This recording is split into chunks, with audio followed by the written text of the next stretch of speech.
Welcome to my YouTube channel. आज मैं आपको क्लास 8 के लिए धूर पासबुक से सबक नंबर 15 को पढ़ाऊंगी। तो बिना टाइम वेस्ट किए पढ़ना स्टार्ट कर देते हैं। सबक नंबर 15 का नाम है हमारी रंगारंग तहज़ीब। तो बच्चों, आप इस चैप्टर में हमारे मुल्क हिंदुस्तान की मुख्तलिफ़ तहज़ीबों के बारे में पढ़ेंगे कि हमारे मुल्क में मुख्तलिफ़ अलग अलग धर्मों के लोग किस तरीके से आपस में मिलजुल कर रहते हैं। तो जब आप चैप्टर पढ़ोगे तो आपको बहुत अच्छे से समझ आएगा। अब जैसा कि आप सभी जानते हैं, किसी भी सबक का खुलासा अपने लफ्ज़ों में लिखने के लिए ज़रूर आएगा। तो इस चैप्टर के सबक का खुलासा आप कैसे लिखोगे एग्ज़ाम में पढ़कर सुनाऊंगी, मगर पहले हम चैप्टर की रीडिंग को ध्यान से समझेंगे ताकि एग्ज़ाम से मुतालिक हर डाउट अच्छे से क्लियर हो सके। सबक का नाम है हमारी रंगारंग तहज़ीब। हमारा मुल्क हिंदुस्तान बहुत बड़ा मुल्क है और यहाँ पर हर मज़हब के मानने वाले लोग आपस में मिलजुल कर रहते हैं और सबके अलग अलग अपने रस्म व रिवाज हैं, अपने अपने तौर तरीके हैं। हर मज़हब के अलग, सबकी अलग तहज़ीब है, अलग रीति रिवाज हैं और मुख्तलिफ़ मजहबी त्यौहार भी हैं। लोग इन्हें अपने अपने तरीक़ों से मनाते हैं और ये एक हमारा मुल्क एक ऐसे बाग की तरह है जहाँ रंग बिरंगे फूल अपनी अपनी बहार दिखाते हैं। समझ में आया कि हमारा मुल्क एक बहुत बड़ा मुल्क है जहाँ पर अलग अलग धर्मों के लोग रहते हैं और सभी धर्मों की अपनी अलग अलग तहज़ीब है। यहाँ के लिबास, यहाँ के खाने और यहाँ के रस्म व रिवाज दुनिया भर के लोगों को अपनी तरफ मुतवज्जा करते हैं, दुनिया भर के लोगों को अपनी तरफ खींचते हैं। हमारे मुल्क में हिंदू, मुस्लिम, सिख और ईसाई सब भाई भाई की तरह रहते हैं, एक दूसरे के त्योहारों में बढ़ चढ़कर हिस्सा लेते हैं। कुछ त्यौहार ऐसे हैं जिन्हें सभी मज़हब के लोग एक साथ भी मिलकर मनाते हैं। ऐसे त्योहारों को कौमी त्यौहार कहा जाता है जिन्हें सभी धर्मों के लोग मनाते हैं, जैसे कि यौम आज़ादी और यौम जमहूरिया। यौम आज़ादी यानी कि 15 अगस्त, यौम जमहूरिया यानी कि 26 जनवरी। इसके अलावा कुछ मजहबी त्यौहार भी हैं।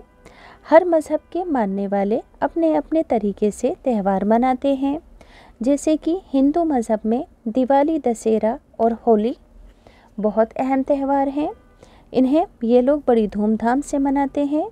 मुसलमानों के 2 त्यौहार बहुत अहम और मशहूर हैं, ईद और बकरा ईद, और इन दोनों ही त्योहारों से आपसी मेल मोहब्बत और कुर्बानी का जज्बा ज़ाहिर होता है। ईसाइयों का सबसे बड़ा त्यौहार क्रिसमस है। इसके अलावा सिखों का गुरु नानक जयंती, जैनियों का महावीर जयंती और बौद्धों का बुद्ध पूर्णिमा मशहूर त्यौहार है। हिंदुस्तान में बहुत से इलाकाई त्यौहार भी मनाए जाते हैं, जैसे कि बैसाखी, बिहू, पोंगल वगैरह, जिनकी अपनी अपनी ख़ास और अलग अहमियत है। त्यौहार चाहे किसी भी मज़हब के हो, सबका पैगाम क्या होता है? सबका पैगाम एक ही होता है। सारे ही त्यौहार आपस में मोहब्बत, अमन, खुशी और भाईचारे का पैगाम देते हैं। सभी त्यौहार और हमारे मुल्क की रंगारंगी तहज़ीब को ज़ाहिर करते हैं। देखिए यहाँ पर कितनी अच्छी अच्छी पिक्चर्स दी हुई हैं।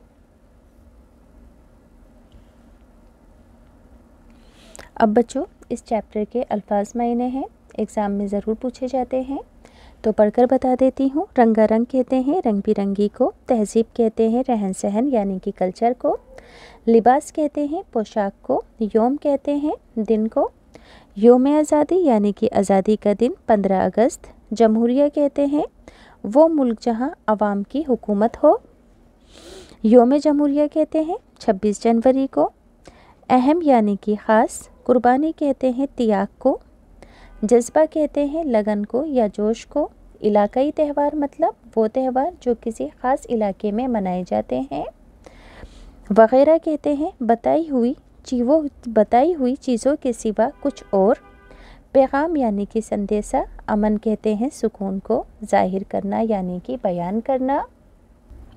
अब बच्चों, जैसा कि मैंने बताया था कि एग्ज़ाम में सबक का खुलासा भी लिखने के लिए आएगा, तो इस चैप्टर के सबक का खुलासा आप कैसे लिखोगे पढ़कर सुनाती हूँ। हमारे मुल्क हिंदुस्तान में हर मज़हब के लोग अलग अलग रस्म व रिवाज के होते हुए भी आपस में मिलजुल कर रहते हैं सब मज़हबों के अपने अलग अलग त्यौहार हैं, सब अपने अपने तरीके से मनाते हैं। हिंदुस्तान एक ऐसा बाग है जहाँ रंग बिरंगे फूल अपनी बहार दिखा रहे हैं। इस रंग बिरंगी तहज़ीब की वजह से ही, यानी कि अलग अलग तहज़ीब की वजह से ही हिंदुस्तान दुनिया में मशहूर है। यहाँ के लिबास, खाने, रस्म व रिवाज, इबादत के तरीके अलग अलग हैं, फिर भी यहाँ के लोग आपस में मिलजुल कर भाई भाई की तरह रहते हैं। एक दूसरे के त्यौहार भी यहाँ के लोग आपस में मिलजुल कर मनाते हैं, बढ़ चढ़ कर हिस्सा लेते हैं। कुछ त्यौहार ऐसे भी हैं जिन्हें सभी मज़ाहिब के लोग मनाते हैं, जैसे कि कौमी त्यौहार, योम आज़ादी, योम जमहूरिया, दिवाली, होली, दशहरा हिंदुओं के ख़ास त्यौहार हैं। ईद और बकरीद मुसलमानों के दो अहम त्यौहार हैं। ईसाइयों का क्रिसमस, सिखों का गुरु नानक जयंती, जैनियों का महावीर जयंती वगैरह। हर मज़हब अमन, आपसी मेलजोल और भाईचारे का पैगाम देकर मुल्क की रंगारंगी तहज़ीब को ज़ाहिर करते हैं। अब बच्चों इस चैप्टर के हैं टेक्स्ट बुक के क्वेश्चन आंसर। तो टेक्स्ट बुक के क्वेश्चन आंसर पढ़कर सुनाने से पहले सभी बच्चों से रिक्वेस्ट है कि जो बच्चे स्टेशनरी की और गिफ्ट आइटम्स की ख़ास और यूनिक चीज़ें बिना किसी कमीशन के ख़रीदना चाहते हैं, लिंक डिस्क्रिप्शन में है। हर चीज़ बहुत ज़्यादा ख़ास और यूनिक है और बहुत अच्छी क्वालिटी की हैं, सस्ती भी हैं। डिस्ट्रीब्यूटर्स की तरह यहाँ पर आपसे कोई कमीशन नहीं ली जाएगी। लिंक डिस्क्रिप्शन में है, ज़रूर ट्राई करना। टीचर्स डे, फ्रेंडशिप डे, आपके अपने ख़ुद के लिए सभी चीज़ें गिफ्ट देने के लिए या अपने लिए बहुत यूज़फुल हैं, ज़रूर ट्राई करना। तो सवाल नंबर 1 है, हिंदुस्तान को एक बाग क्यों कहा जाता है? हिंदुस्तान को एक बाग इसलिए कहा जाता है कि जिस तरह बाग में रंग बिरंगे फूल अपनी बहार दिखाते हैं, इसी तरह हिंदुस्तान में मुख्तलिफ़ मज़हबों के लोग अपनी रंगारंगी तहज़ीब की वजह से सारी दुनिया में मशहूर हैं। अगला सवाल है, हिंदुस्तान को कौन सी चीज़ें दुनिया भर के लोगों को अपनी तरफ खींचती हैं? तो हिंदुस्तान के लिबास, खाने और रस्म व रिवाज दुनिया भर के लोगों को अपनी तरफ खींचती हैं। अगला सवाल है, कौमी त्यौहार कौन से हैं? तो योम आज़ादी और योम जमहूरिया कौमी त्यौहार है। कुछ इलाकाई त्यौहारों के नाम बताओ। तो बैसाखी, बिहू और पोंगल इलाकाई त्यौहारों के नाम हैं। त्यौहारों से क्या पैगाम मिलता है? तो त्यौहारों से हमें मोहब्बत, अमन, खुशी और भाईचारे का पैगाम मिलता है। अब बच्चों इस चैप्टर के एडिशनल क्वेश्चन आंसर हैं जो कि एग्ज़ाम में आ सकते हैं, तो एक बार इन्हें भी सुन लो। सवाल नंबर 1 है, कौमी त्यौहार किसे कहते हैं, उनके नाम लिखिए। ऐसे त्यौहार जिन्हें सभी मज़हब के लोग एक साथ मिलकर मनाते हैं उन्हें कौमी त्यौहार कहते हैं। जैसे योम आज़ादी, योम जमहूरिया, ये कौमी त्यौहार हैं। हिंदुओं के अहम त्यौहार कौन से हैं? तो अहम त्यौहार हैं दिवाली, दशहरा और होली। मुसलमानों के ईद और बकरीद। सिखों का अहम त्यौहार गुरु नानक जयंती, जैनियों का महावीर जयंती, ईसाइयों का क्रिसमस, बुद्ध का बुद्ध पूर्णिमा। ये सभी त्योहारों के नाम हैं। अब बच्चों इस चैप्टर के ग्रामर से रिलेटेड सवाल हैं। योम आज़ादी, इस लफ्ज़ में योम के आखिर में जो हुर्फ आया है वो मीम है। नीचे जो ज़ेर लगाया गया है उसके मायने हैं के हैं, यानी कि आज़ादी का दिन, आज़ादी का योम। तो आप भी मिसाल के मुताबिक ज़ेर लगाकर लफ्ज़ बनाएं, जैसे कि दिल का हाल, हाले दिल, कश्मीर का बाग, बाग़े कश्मीर, खुदा का खौफ, खौफ़े खुदा, जिगर का दाग, यानी कि दागे जिगर। यहाँ पर हमने सब में ज़ेर लगाया है। अगला सवाल है, नीचे दी हुई खाली जगहें हैं, पढ़कर सुनाती हूँ, ऑलरेडी फिल हैं। ये एक ऐसे बाग की तरह हैं जहाँ रंग बिरंगे फूल अपनी बहार दिखा रहे हैं। अपनी इस रंगारंगी की वजह से हिंदुस्तान सारी दुनिया में मशहूर है। यहाँ के लिबास, यहाँ के खाने, यहाँ के रस्म व रिवाज दुनिया भर के लोगों को अपनी तरफ खींचते हैं। मुतज़ाद अल्फाज हैं इस चैप्टर के।